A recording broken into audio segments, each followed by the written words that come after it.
Moto விளாகரா தன்னுடைய வாழ்க்கையை start பண்ணி இப்போ படத்துல ஹீரோவா நடிச்சு வெளிவர காத்துக்கிட்டு இருக்க டிடிஎஃப் வாசனுடைய திரைப்படம் ஐபிஎல். இந்த படத்துக்குமே டிடிஎஃப் வாசன் ஃபேன்ஸ் மத்தியில் ஒரு நல்ல எதிர்பார்ப்பு இருக்கு அப்படின்ற மாதிரி தான் சொல்லணும். ரீசெண்டா இந்த படத்துடைய டீசர் கொண்டு வந்தாங்க, நீங்க பார்த்துருப்பீங்க நம்புறேன். பார்த்ததுக்கு எனக்கு அந்த அளவுக்கு இம்ப்ரெஸ் ஆகல. என்னடா இது, என்னடா கலர் டோன் இது அப்படின்ற மாதிரி இருக்கு.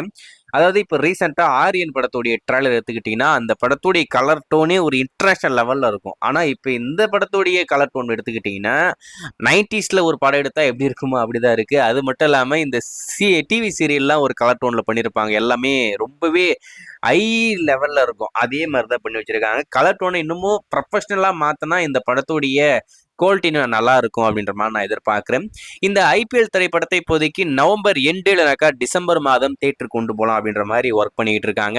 சரி, இப்போ இந்த ஐபிஎல் திரைப்படத்தை பத்தி இப்போ என்ன அப்படின்னு பார்த்தீங்கன்னா, இப்போதான் டீசர் கொண்டு வந்தாங்க. அதுக்கடுத்து இன்னொரு ட்ரீட் டிடிஎஃப் வாசன் ஃபேன்ஸுங்களுக்கு காத்துக்கிட்டு இருக்கு. படத்தோடைய முதல் பாடல் அப்போ இப்போ அப்படின்ற ஒரு சாங்கை ரிலீஸ் பண்ண போறாங்க. நம்ம அஸ்வின் தான் இந்த படத்துக்கு மியூசிக் கம்போஸ் பண்றாப்புல. ரீசெண்டா ஒரு மிகப்பெரிய கான்ட்ரவர்சியான ஒரு பாடலை அவரு மியூசிக் கம்போஸ் பண்ணியிருந்தாப்புல. நம்ம பிரபு தேவா அவருடைய படத்துக்கு போலீஸ்காரனை கட்டி கட்டா அப்படின்னு சொல்லிட்டு ஏதோ ஒரு சாங் பண்றேன் அப்படின்னு சொல்லிட்டு என்னடா எல்லாமே டபுள் மீனிங்கா இருக்கு அப்படின்ற மாதிரி இருந்தது. ஸோ அந்த மியூசிக் டைரக்டர் தான் இந்த ஐபிஎல் திரைப்படத்துக்குமே மியூசிக் கம்போஸ் பண்றாப்புல. அவருடைய மியூசிக்ல இந்த ஐபிஎல் திரைப்படத்துடைய முதல் பாடல் நாளைக்கு ஈவினிங் 6 மணிக்கு காத்துக்கிட்டு இருக்கு. அப்போ இப்போ அப்படின்ற ஒரு சாங். அது என்ன பண்ண போகுதுன்னு தெரியல. கான்ட்ரவர்சினாவே நம்ம டிடிஎஃப் வாசன் தான்.